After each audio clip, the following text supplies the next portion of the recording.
aliran-aliran dalam ilmu kalam.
Yang pertama, jelaskan doktrin-doktrin Syiah dan kelemahannya.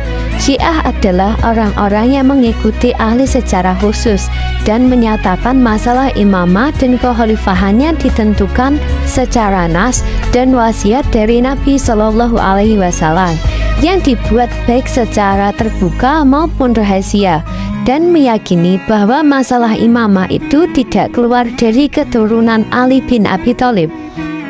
Doktrin Syiah adalah imamah, Mahdiyah, Ismah al-Imam, dan Taqiyah. Kesemuanya ditetapkan berdasarkan dalil Zani al-Dalalah dan hadis Maudhu. Yang pertama, imamah.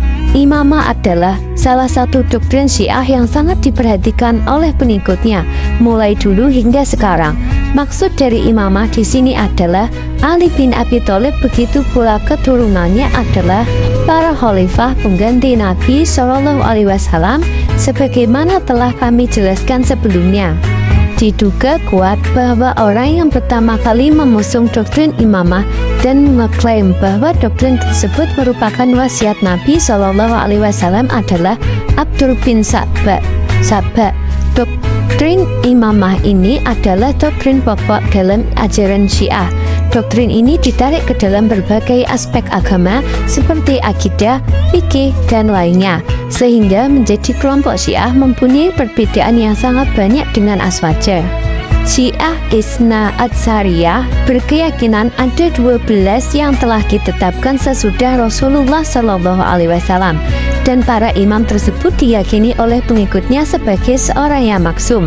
Mereka adalah Ali bin Abi Thalib bergelar Al-Murtadha, Hasan bin Ali bergelar Az-Zaki wafat 50 Hijriah, Husain bin Ali bergelar pemimpin para syuhada wafat 61 Hijriah. Yang keempat, Ali bin Husain mempunyai 2 gelar, Zain al-Abidin dan al-Sajjad.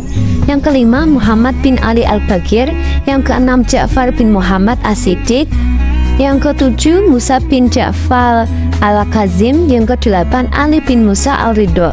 Yang kesembilan, Muhammad bin Ali al-Jawad. 10, Ali bin Muhammad al-Hadi, Hasan bin Ali al-Askari, dan yang terakhir Muhammad al-Mahdi. Menurut keyakinan Syiah, dia adalah imam yang dinanti kehadirannya di akhir zaman. Yang kedua, doktrin Mahdisme Imam Mahdi. Syiah juga memiliki doktrin Mahdisme.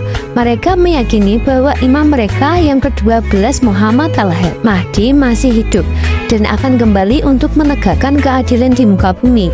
Ia hidup sampai hari kiamat sehingga bumi tidak sunyi dari imam. Menurut akidah Syiah, keimanan terhadap imanah tidak sempurna kecuali dengan meyakini adanya Imam Mahdi. Yang ketiga, Isma al-Imam, kemaksuman para imam. Para pengikut Syiah meyakini bahwa para imam mereka maksum, yakni terjaga dari perbuatan dosa, baik dosa kecil maupun dosa besar. Mereka tidak pernah berdosa baik secara sengaja ataupun lupa. Dalam Quran Surah Al-Baqarah ayat 124, mereka meyakini bahwa imam tidak akan didapatkan oleh orang-orang yang zalim. Mereka meyakini bahwa para imam mereka adalah termasuk yang dimaksud dalam ayat tersebut. Pendapat ini ditolak oleh para ulama sebab tafsir dari lafaz ahad tersebut adalah nubuwah. Yang keempat, taqiyah. Secara etimologi, kata taqiyah berasal dari bahasa Arab, dari akar kata waqoya yang berarti melindungi sesuatu dari sesuatu yang lain. Dalam Syiah, istilah taqiyah berarti mengatakan atau menghadirkan sesuatu yang bertentangan dengan keyakinannya sendiri dalam rangka menyelamatkan diri dari orang yang tidak sepaham dalam akidah. Taqiyah bagi Syiah bukanlah sekedar anjuran atau dispensasi, akan tetapi dijadikan sebagai bagian dari pilar-pilar atau rukun-rukun agama, seperti halnya sholat dalam Islam. Barang siapa yang tidak bersedia menerapkan konsep taqiyah, maka berarti ia telah merobohkan salah satu pilar agama. Dalam kitab Kaif al-Kitab dijelaskan, apabila telah ditetapkan bahwa taqiyah hukumnya wajib, maka apabila seseorang beribadah tidak sesuai taqiyahnya, ibadahnya batal. Siapa yang tidak bertaqiyah, maka ia dianggap belum beriman. Taqiyah Syiah ini tidak lain hanyalah kebohongan dan kemunafikan belaka, menyembunyikan kebatilan di dalam hati dan menampakkan perkara yang berbeda dengan apa yang di dalam hati. Mereka telah mewajibkan apa yang tidak diwajibkan oleh Allah Subhanahu wa Ta'ala. Soal kedua, jelaskan doktrin-doktrin Khawarij dan kelemahannya. Setiap orang yang menyimpang dari pemimpin sah yang sudah disepakati umat itu dinamakan Khawarij, baik pada masa sahabat di era Al-Khulafa Ar-Rasyidin maupun pada masa sesudah mereka di era Tabi'in dan para pemimpin lain sepanjang masa. Di antara nama-nama Khawarij adalah Muhakimah, Haruriyah, Al-Nahawat, dan Al-Makirah. Doktrin Khawarij adalah yang pertama, orang yang berbuat dosa dianggap kafir. Pemikiran ini dilandasi kesalahpahaman. Kelompok Khawarij memahami dengan keliru bahwa kafir dalam ayat tersebut adalah kafir dengan arti keluar dari Islam, bukan kafir nikmat. Di antara yang menyebabkan kekeliruan ini adalah mereka fokus dalam satu dalil dan mengesampingkan dalil lainnya. Padahal dalam memahami ayat Al-Quran, kita harus menjamikan atau mengkompromikan antara satu dalil dengan dalil lainnya. Apalagi dalil-dalil yang secara zahir terlihat bertentangan. Pendapat kelompok Khawarij jelas keliru sebab dalam banyak ayat Al-Quran dan hadis, orang-orang yang berdosa baik besar maupun kecil tidak mengeluarkan dari Islam. Ada 3 hal yang termasuk pokok iman, yaitu menjaga diri dari orang yang mengucapkan La ilaha illallah. Kami tidak mengeluarkannya dari Islam sebab amal atau dosa. Dalam hadis tersebut, Rasulullah SAW menjelaskannya bahwa dosa besar tidak menjadikan seseorang kafir dan keluar dari Islam. Yang kedua, Khawarij berpendapat bahwa mengangkat pemimpin hukumnya tidak wajib dan boleh membelot dari pemimpin yang dirasa tidak baik.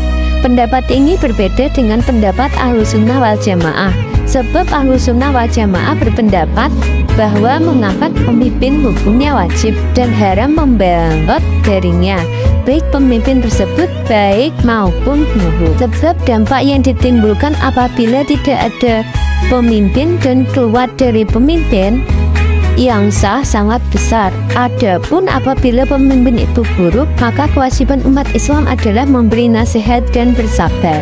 Yang ketiga, jabatan khalifah tidak dimonopoli kalangan tertentu. Karena itu menurut mereka khalifah tidak harus dari suku Quraisy atau dari kalangan Arab. Bahkan menurut mereka khalifah lebih baik tidak berasal dari suku Quraisy agar mudah dipecat atau dibunuh bila melanggar syariat atau menyimpang dari kebenaran, karena tidak ada suku besar yang bakal membelanya. Poin ketiga ini bukan menyangkut pokok agama, hanya saja mereka keluar dari ijma' al-ulama tentang imamah al-ujma yang hanya keturunan Quraisy yang berhak memangkunya. Di antara ulama yang menceritakan ijma' ini adalah Al-Mawardi, Al-Ijzi, Ibnu Khaldun, Al-Ghazali, dan beberapa ulama selainnya. Di antara dalil landasan ijma tersebut adalah sesungguhnya yang berhak menyandang perkara ini adalah keturunan Quraisy. Tidak ada yang menantang mereka kecuali Allah akan menumbuhkan wajahnya. Hal ini selama mereka Quraisy menjalankan agama. Hadis riwayat Bukhari.